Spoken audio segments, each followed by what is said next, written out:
આજે આપણે એનએમએમએસ અને જ્ઞાન સાધનામાં કેટલાક પદાનુક્રમ વિષયક પ્રશ્નો પૂછવામાં આવે છે એના વિશેનો અભ્યાસ કરવાનો.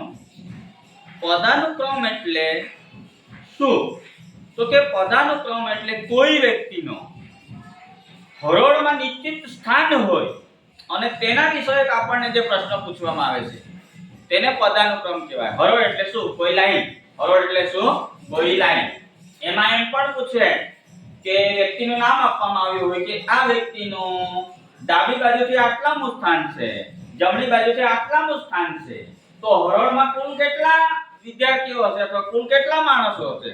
એટલે કે ડાબું સ્થાન પણ આપ્યું હોય અને જમણું સ્થાન પણ આપવામાં આવ્યું હોય, અથવા તો કોઈ એક જ સ્થાન આપવામાં આવ્યું હોય, બરાબર, અથવા તો કુલ વ્યક્તિઓની સંખ્યા આપવામાં આવી હોય, એવા અલગ અલગ પ્રશ્નો પૂછવામાં આવે છે. તો તેના વિશે આપણે આજે અભ્યાસ કરવાનો છે, બરાબર. પહેલામાં પહેલા અહીંયા ધ્યાન આપજો, સમાન ક્રમ. પહેલામાં પહેલા એમાં આપણે શું ધ્યાન રાખીશું? સમાન ક્રમ, બરાબર. તો અહીંયા એક ઉદાહરણ લઈશું. એક કોયડો છે કે એક હરોળમાં, હરોળ એટલે લાઈન, હરોળ એટલે શું? લાઈન. એમાં ડાબી બાજુથી શીતલનું સ્થાન 5મું છે અને જમણી બાજુથી પણ શીતલનું સ્થાન 5મું છે. શીતલને બે જગ્યાએ દર્શાવી છે, બરાબર ને? તો એ હરોળમાં કુલ કેટલા વિદ્યાર્થીઓ હશે એમ કહેવા માંગે છે. જોજો, 1 2 3 4 ને 5. જોજો તો કે ડાબી બાજુથી શીતલનું સ્થાન કયું છે? 5મું. ખ્યાલ આવે છે? તેવી જ રીતે જમણી બાજુ, જમણીથી 1 2 3 4 ને 5. જમણીથી પણ શીતલનું સ્થાન કયું છે? 5મું.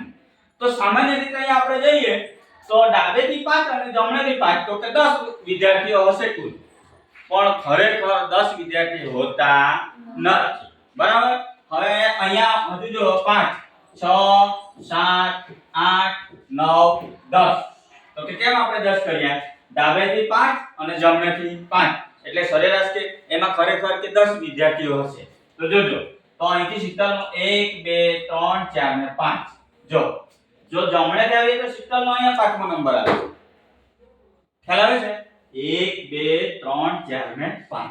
ડાબેથી આવીએ તો 1 2 3 4 ને 5. તો એક જ વ્યક્તિ છે. કોણ છે? શીતલ. પણ એક જ લાઈનમાં એનું બે સ્થાન બતાવાય નહીં. એનું એક જ સ્થાન બતાવવું પડે, બરાબર. તો અહીંયા જ્યારે પણ આ રીતનો પ્રશ્ન પૂછવામાં આવે ત્યારે આપણે શું કરવાનું છે? તો બરાબર ધ્યાન રાખજો. એક સૂત્ર લખી લો. પહેલા અહીંયા આપણે એક સૂત્રનો ઉપયોગ કરવાનો છે, બરાબર. આપેલ બંને સ્થાન નો સરવાળો ઓછા 1 બરાબર જવાબ આવી જશે. ઓછા 1 બરાબર શું આવી જશે? જવાબ આવી જશે. આ સૂત્રનો આપણે ઉપયોગ કરીને આ પ્રકારના કોયડાઓનું સોલ્યુશન લાવવાનું છે. જોજો, આપેલ બંને સ્થાનનો સરવાળો. જોજો, એક હરોળમાં શીતલનું ડાબેથી કયા નંબરનું સ્થાન છે? 5મું. અને જમણેથી પણ કયા નંબરનું સ્થાન છે? 5મું. તો આપેલ બંને સ્થાનનો સરવાળો કેટલો થશે? 10, બરાબર. જોજો, ડાબેથી શીતલનું કયું સ્થાન છે? 5. ખ્યાલ આવે છે? હા, બંને સ્થાનનો સરવાળો. જમણેથી શીતલનું કયું સ્થાન છે? જમણી. તો 5 ને 5 કેટલા થયા? 10. બંને સ્થાનનો સરવાળો 10 થયો. ઓછા 1 એટલે અહીંયા જવાબ કેટલા હશે? 9. એટલે એ હરોળમાં કુલ કેટલા વિદ્યાર્થીઓ હશે? 9. કેટલા? ખ્યાલ આવી ગયો?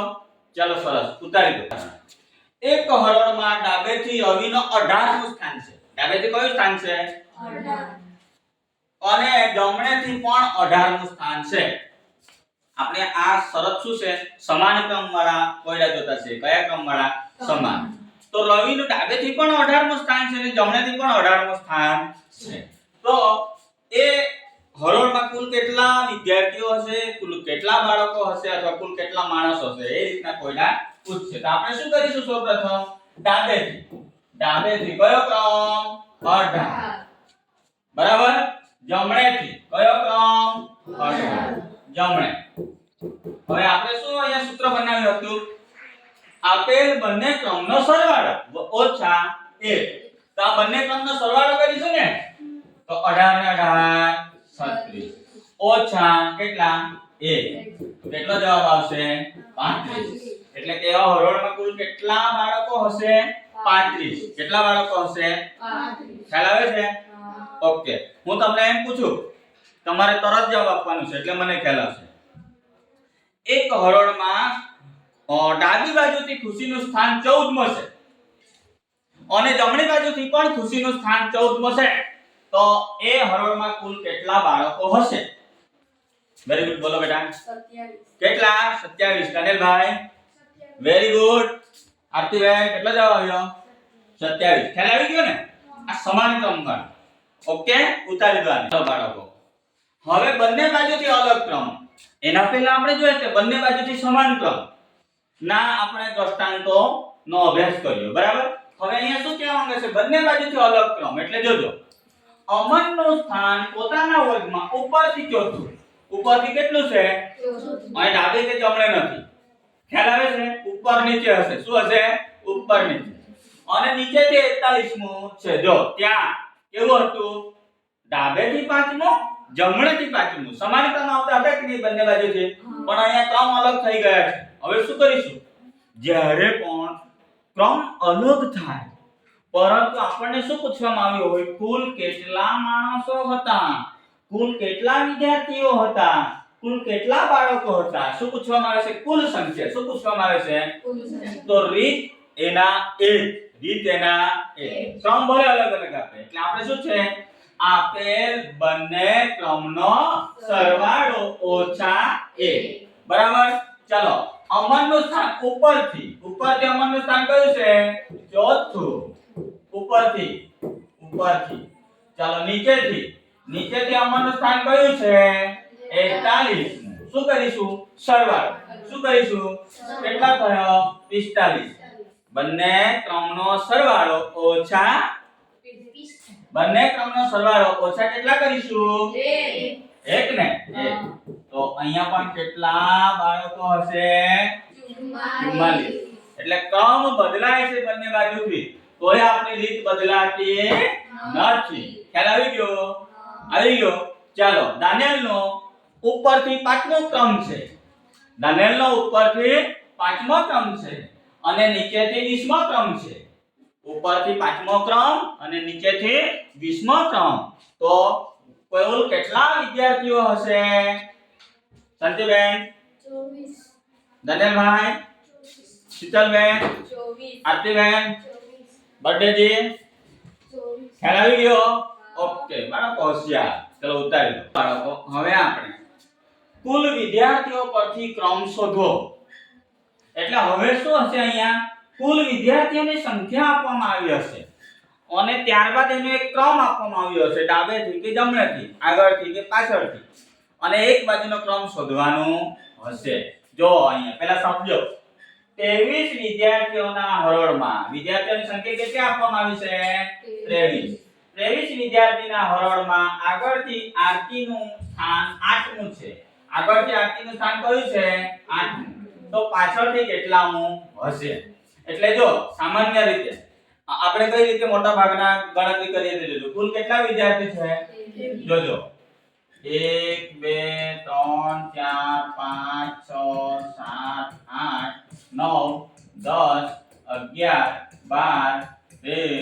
2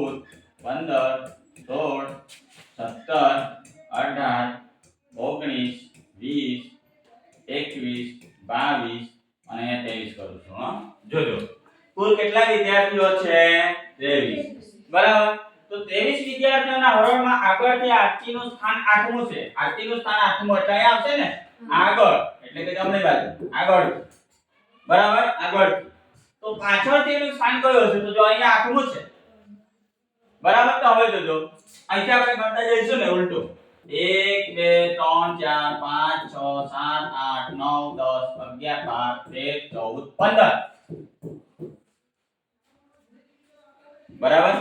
તો આપણે શું કહીએ કે આરતીનું સ્થાન કયું હશે? 15. પણ 15 નથી. કઈ રીતે?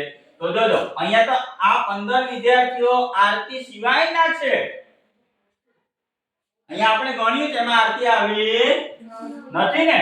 આરતી તો અહીંયા 8મી છે એટલે અહીંયા 16 એટલે એનો જવાબ કેટલો આવે છે? 16. આરતીને ગણવાનું છે પણ આપણે આવી લાંબી પ્રક્રિયાથી ગણતરી કરવી નથી. આપણે તો શું છે, સમયની શું ત્યાં છે? વેલ્યુ છે. Time is money. ખબર પડી ને? એટલે આપણે શોર્ટકટ ટ્રીકથી ગણવાનું છે. એટલે જોજો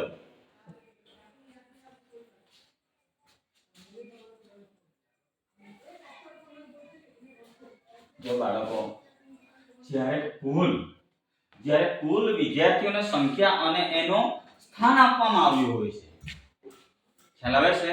કુલ વિદ્યાર્થીઓની સંખ્યા અને એનું શું આપવામાં આવ્યું છે? અને ત્યારે આપણે એનો જવાબ આપવાનો છે કે એનો આગળથી કયું સ્થાન છે કે પાછળથી કયું સ્થાન છે. એક સ્થાન તો આપ્યું હશે પણ બીજું બાજુનું સ્થાન શોધવાનું હશે ને, ત્યારે આપણે એ સૂત્રને યાદ રાખવાનું છે. તો કે કુલ સંખ્યા ઓછા આપેલ સ્થાન વત્તા 1. આગળમાં શું કરતા? ઓછા 1. તો અહીંયા શું કરવાનું છે? વત્તા 1. કુલ સંખ્યા ઓછા આપેલ સ્થાન. કુલ સંખ્યા ઓછા આપેલ સ્થાન વત્તા 1. તો જોજો 23 વિદ્યાર્થીઓના હરોળમાં આગળથી આરતીનું સ્થાન 8મું છે તો પાછળથી કેટલામો હશે? કુલ સંખ્યા કેટલી છે? 23. કેટલી છે? 23. 23 થઈ ગયું. ઓછા આપેલ સ્થાન, આરતીનું સ્થાન આપેલું છે કેટલામું છે? 8મું. ઓછા 8. સમજાય છે? ખ્યાલ આવ્યું? પહેલામાં પહેલા આનો ને આનો જ આપણે 23 માંથી 8 ને બાદ કરવાના છે એટલે કેટલો જવાબ આવશે? 15. પછી શું કહેવા માંગે છે? +1 એટલે કે વત્તા 1 કરવાનું છે. વત્તા 1 બરાબર જવાબ કેટલો આવશે? 16. આરતીનું સ્થાન પાછળથી કયા નંબરનો હશે? 16. અને આપણે જ્યારે ગણતરી કરી હતી ને આમાંથી, ત્યારે અહીંયા 8 નંબર પછી અહીંયા 16 એ 15 નંબર આવતા હતા ને. તો 15 તો આરતી સિવાયના વિદ્યાર્થીઓ છે. આ +1 કેમ કર્યું? તો કે જે 15 વિદ્યાર્થીઓ, જે આ 15 વિદ્યાર્થીની સંખ્યા જે છે એ આરતી સિવાયના છે. તો આરતીને પણ આ પોતાનું સ્થાન આપવું પડશે ને, પાછળથી આપવું પડશે કે નહીં? એટલા માટે એક આપણે પ્લસ કરીએ છીએ એટલે આરતીનું સ્થાન કયું આવશે? 16. ખ્યાલ આવ્યો? ચલો ઉતારી દો. બાળકો એક વધુ સમજ માટે બીજો એક ઉદાહરણ ઝડપમાં જોઈએ. 72 વિદ્યાર્થીઓના વર્ગમાં ખુશીનું સ્થાન નીચેથી 42મું છે તો ઉપરથી કયું હશે? કેટલા વિદ્યાર્થીઓનો? 72. એમાં ખુશીનું નીચેથી સ્થાન આપ્યું છે. ખ્યાલ આવ્યું? અને હવે આગળનું સ્થાન એટલે કે ઉપરનું સ્થાન પૂછ્યું છે. જોજો આપણો જે સૂત્ર છે પહેલામાં પહેલા શું છે? કુલ સંખ્યા. કુલ સંખ્યા કેટલી છે? 72 માઈનસ શું છે? આપેલું સ્થાન ને. આપણો સૂત્ર શું છે? જોજો પહેલામાં પહેલા સૂત્રને યાદ કરો. કુલ સંખ્યા માઈનસ આપેલ સ્થાન પછી પ્લસ 1. ખ્યાલ આવ્યું? આ સૂત્રથી આપણે અહીંયા સ્થાન કયું છે તે નક્કી કરવાનું છે. તો કુલ સંખ્યા કેટલી છે દાઉદજી? કુલ સંખ્યા કેટલી? 72. Very good. હવે શું કરીશું દીક્ષાબેન? -42. બરાબર? તો 72 માંથી 42 ને બાદ કરીશું. કેટલો જવાબ આવશે? બોલો બોલો. 30. વત્તા શું કરવાનું છે? 1. એટલે એનું સ્થાન કયું આવશે? 31. કયું સ્થાન આવશે? 31. ખ્યાલ આવ્યો? 31 માં આવે છે ને? 32 માં આવે? 31 માં આવે? નહીં. તો કે અહીંયા જે 30 આવ્યા એ 30 વિદ્યાર્થી તો ખુશી સિવાયના છે. એટલે ખુશીનું સ્થાન લેવા માટે આપણે +1 કરવો પડશે. ચલો ઉતારી દો. બે વ્યક્તિનું સ્થાન આપવામાં આવ્યું છે. પહેલા આપણે જે અગાઉના બધા જે ઉદાહરણો જોઈ ગયા એમાં એક જ વ્યક્તિનું સ્થાન આપવામાં આવતું અને કુલ વિદ્યાર્થીઓ પૂછવામાં આવતા. પણ અહીંયા શું છે? એક હરોળમાં બે વ્યક્તિના નામ આપ્યા છે અને સ્થાન દર્શાવ્યું છે. ખ્યાલ આવ્યું? એવા કેટલાક ઉદાહરણો થોડા ગૂંચવણવાળા આવશે પણ એ કઈ ભારે નથી. જોજો વિદ્યાર્થીઓની એક હરોળમાં મનીષાનું સ્થાન ડાબી બાજુથી 7મું છે મનીષાનું સ્થાન ડાબી બાજુથી 7મું છે અને દીક્ષાનું સ્થાન તે જ હરોળમાં જમણી બાજુથી 10મું છે. હવે દીક્ષા આવી ગઈ. કોણ આવી? દીક્ષા. એને જમણી બાજુથી 10મું છે.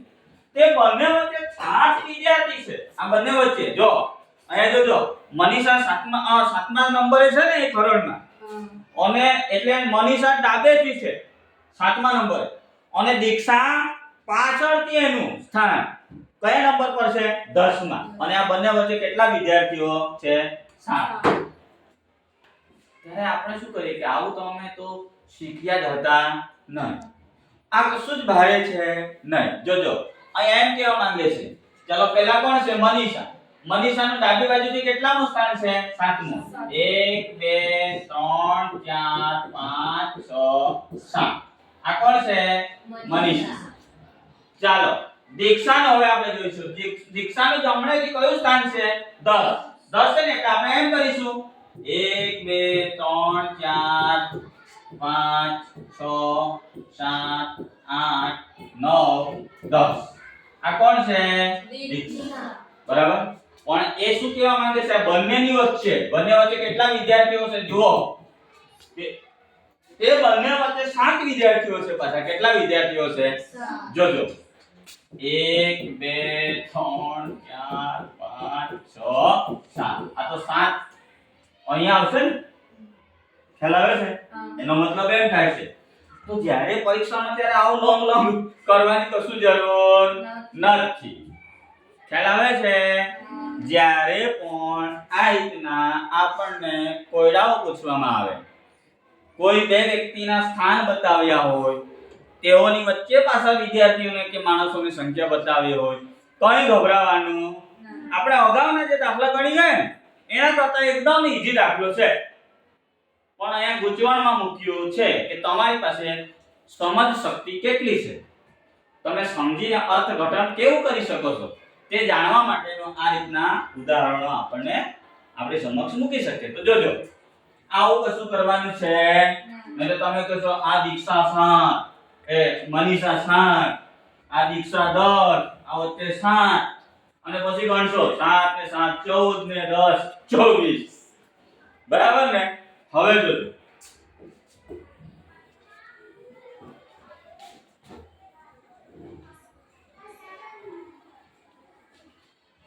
મગજ હેંગ નથી થતું ને? તે હેંગ થયું? ચાલો જોજો. ચાલો વિદ્યાર્થીઓની એક હરોળમાં મનીષાનું સ્થાન ડાબેથી કયું છે? 7. કયું છે? 7. દીક્ષા હરોળમાં દીક્ષાનું સ્થાન કયું છે? 10. ખ્યાલ આવ્યો? તે બંને વચ્ચે 7 વિદ્યાર્થી છે. કેટલા? 7. બંનેની વચ્ચે. ચાલો આનું 7મું સ્થાન, આનો ડાબેથી 7મું એટલે કે ઉપરથી 7મું, આનું નીચેથી 10મું એટલે કે જમણેથી 10મું. વચ્ચે કેટલા છે? 7. મારી દો સરવાળો કેટલા આવ્યો? આમાં કશું સરવાળો પ્લસ કે એક માઈનસ કરવાના આવતું નથી. તો કે હરોળમાં કુલ કેટલા વિદ્યાર્થીઓ હશે? કેટલા હશે? 24. કેટલા હશે? 24. ખ્યાલ આવ્યો? ચાલો ઉતારી દો. આપણે એક હજુ બીજું ઉદાહરણ જોઈએ. જુઓ પહેલા ચાલો બબીતાનું પોતાના વર્ગમાં ડાબી બાજુથી 15મું સ્થાન છે. કયું સ્થાન છે? 15. જ્યારે દયાનું તે જ વર્ગમાં જમણી બાજુથી કયું સ્થાન છે? 12. બરાબર. તેમની વચ્ચે 4 વિદ્યાર્થીઓ છે તો વર્ગમાં કુલ કેટલા વિદ્યાર્થીઓ છે? તો આપણે પહેલા શું કરીશું? ડાબી બાજુ કોનું સ્થાન? બબીતાનું. કયું છે? 15. ખ્યાલ આવ્યો? પછી જમણી બાજુથી કોનું? જમણી બાજુ કોનું સ્થાન? દયાનું. કયું છે? 12. આટલું ખ્યાલ આવે છે? આવે ને? હવે અહીંયા વચ્ચે શું કરીશું? તેમની વચ્ચે કેટલા વિદ્યાર્થી છે? 4. તો કે વચ્ચે 4 વિદ્યાર્થી. કેટલા? વચ્ચે 4. બરાબર. તો આનો સરવાળો કેટલો થાય? 31. કેટલો થાય? 31. કઈ વત્તા ઓછા કર્યો? કેટલા વિદ્યાર્થીઓ હશે? 31 હશે. ખ્યાલ આવ્યો? ઓકે. એનો જવાબ કેટલા આવે છે? 31. બસ ઉતારી દો. હવે તમને ખૂબ સરળ રીતે ખ્યાલ પદાનુક્રમ વાળો અહીંયા પૂર્ણ કરીએ છીએ. સૌ બાળકોને ધન્યવાદ, આભાર.